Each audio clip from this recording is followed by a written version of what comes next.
Alex, I'm a family man. I'm sitting here. I'm at home at my parents' house. It's a beautiful day in Beaufort, South Carolina. I just watched a pelican dive into the water, pick up a fish. He's having a great day. It's 60 degrees. It's sunny. I might go out and tee it up, put a little peg in the ground later.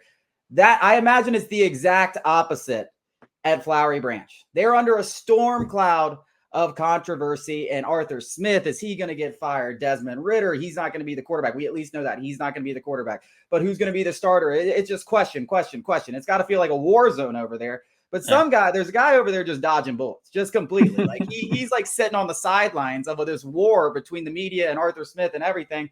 And I haven't even really heard him talk too much. I mean, it feels like he's not even around. Like it's our GM is not, all this stuff is going around. And have you heard Terry Fontenot say a word?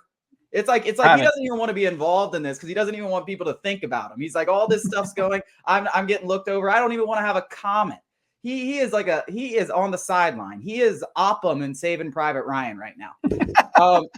I mean, he really is. He's a sucker right now. I mean, he's not coming in and standing up for his coach. I mean, who is this guy? I mean, he's a mouse. I haven't heard a squeak out of him. But how much blame does Terry Fontenot deserve for all this? Because it seems like he's getting absolutely zero from the media, from people like us. That's what we're here, though. We're not going to let him get off scot-free. He doesn't get off scot-free. You don't get to be in year 3 and have Desmond Ridder under center and say you didn't have a choice in all this.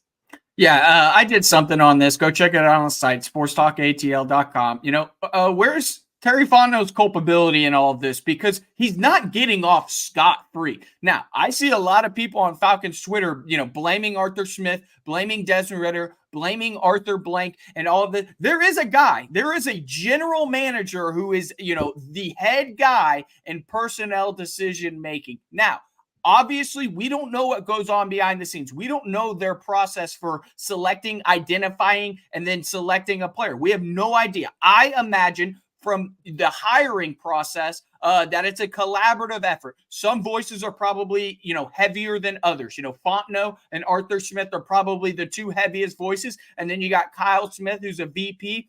Dave Rangone is a, offensive guy. So maybe his voice matters a little bit. But the fact of the matter is that everybody's saying that this is not Terry Fontenot's fault. They're either blindly, I'm sorry, I can't even think of the word. They're either blind by their hate of Arthur Smith or they're just, thick-headed, because he deserves some blame in this. He is the one signing off on these moves. Now, maybe I see, people on Falcons Twitter or Falcons Facebook, I see their point that Arthur Smith probably, he knows his offense better than Terry Fontenot. He knows what he needs. And then he goes to Terry Fontenot, and Terry Fontenot goes and acts. And he's the one who orchestrates, the Desmond Ridder drafting and all these other guys. But the fact of the matter is he is still the one who is accumulating all this information that his scouts are bringing to him. He's also taking information from Arthur Smith and what Arthur Smith needs. And then he is the one who's doing all of this.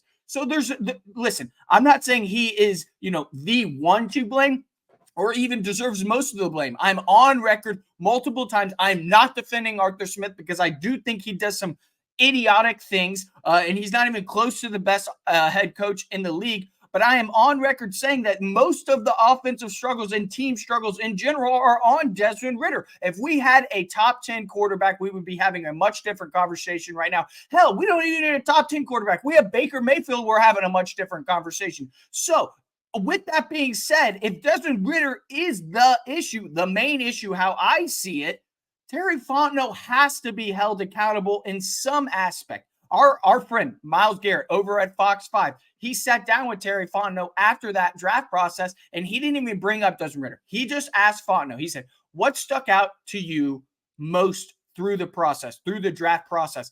He could have, first-round picks, second-round picks, anything. And he chose a third-round pick interview with Desmond Ridder, third-round pick, and said, this guy. So obviously he was behind the move, and everybody acting like this guy is just free of blame, devoid of blame. You're just blinded by your hate of Arthur Smith. Terry Fontenot's done some great things. I mean, from a pro personnel aspect, he's one of one. I mean, I really think he might be one of the best GMs at getting pro talent into the building. I mean, I can't think of a miss. I mean, we talk about Cordell Patterson. We had no money. And there were more, I can't think them off the top of the head, but there were plenty of guys that they brought in for $1 million and squeezed out every inch of that $1 million and the talent that they were able to get when they were in cap hell. And then they finally had money. Jesse Bates, fantastic. David Onyemata, fantastic. I mean, there's countless numbers of pro guys and stuff like that he's brought into the building. With that being said, Desmond Ridder, I mean, you mentioned the Myles Garrett thing. He had just as much to do with that, and he's the guy pulling the trigger. He's got final say. There's absolutely no doubt about that. If he wanted to say no, if he wanted to interject, like, he could have said it. Like, if you want to say all the other guys add up to 50%, Fontenot's at 51. He's like an owner with 51%. If he says no, it's no. Like, he is the general manager of the team. Let's stop acting like he's not the general manager of the team. That's so stupid. I know you want to mention the Dansky thing about Richie Grant. Richie Grant saying, oh, that was Dean Pease guy. As if a defensive coordinator gets to just draft whoever he wants, and Terry Fontenot doesn't have any say in it. He doesn't have any say. No say at all. I don't even know what we're doing here nowadays, guy, that we're just trying to vehemently defend Terry Fontenot and blaming a Richie Grant pick on Dean Pease, who's no longer in the building. Again, I do think this is like a shared thing where the coaches, the coaching staff goes to the front office and says, this is what we need. And then it's on the front office to scout those players that fit the system. And obviously it hasn't worked out to that degree, and it has worked out in other degrees. You know, the Falcons, Clark Phillips, we all think he's going to be great. DeMarco Helms, 7th-round pick. He looks like he's going to be a guy. Tyler Algiers, 5th-round pick. Looks like he's going to be a guy. Matthew Bergeron, 2nd-round pick. Looks like he's going to be a guy. He's hit on every single first-round pick. I just think that it's absolutely crazy to act like Terry Fontenot doesn't have a hand on. Don't say it. Don't say it. I'm going to say it because the fact that. Listen, whatever. The fact of the matter is that Terry Fontenot is not devoid of blame in all of this. I'm not saying he is the one to blame. Like I said, I think it goes like this. I think it goes for the Falcons' struggles this year. I'm saying it goes Desmond Ridder, Arthur Smith, Terry Fontenot.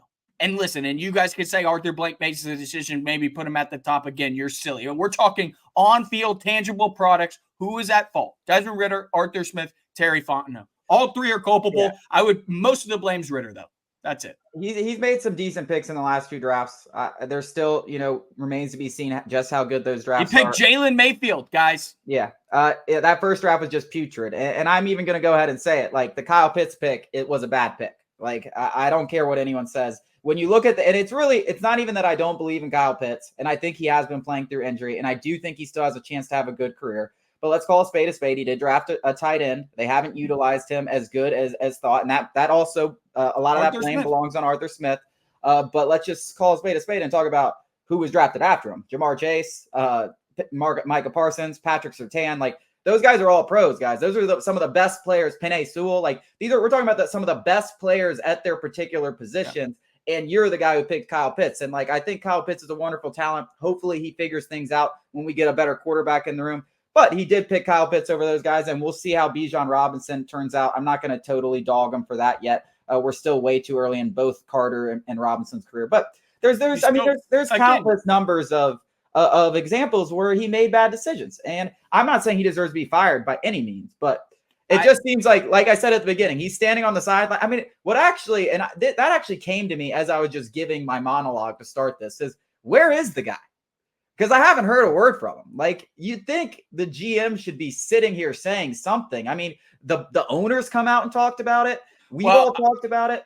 I will say that Arthur Blank interview was planned. It was scheduled, and it was supposed to be about his charitable, his charitable efforts. And it just so happens that it came at the worst time ever. So I do want to say that was scheduled, and I didn't know it was scheduled. But I do think Terry Fontenot needs to come out and, kind of answer some questions, defend his head coach, yada, yada, yada, at least take some of the blame. And I think, what's crazy? What's crazy is if you asked him, he would take some of the blame. Whereas you got all these fanboys talking about he's not to blame at all. And him himself would take some of the blame. And I am not thinking he should get fired because, like you said, the guy is a wizard on the pro personnel side of things, a wizard. He's batting like 800. He rarely has missed. So I think, let's compartmentalize things here, guys. I can criticize him for the Desmond Ridder and the state of the quarterback, while also, praising him for the work he does on free agency in that way. Yeah. We got to go to break. We're going to talk more about the Falcons and particularly Arthur Smith coming up after the break.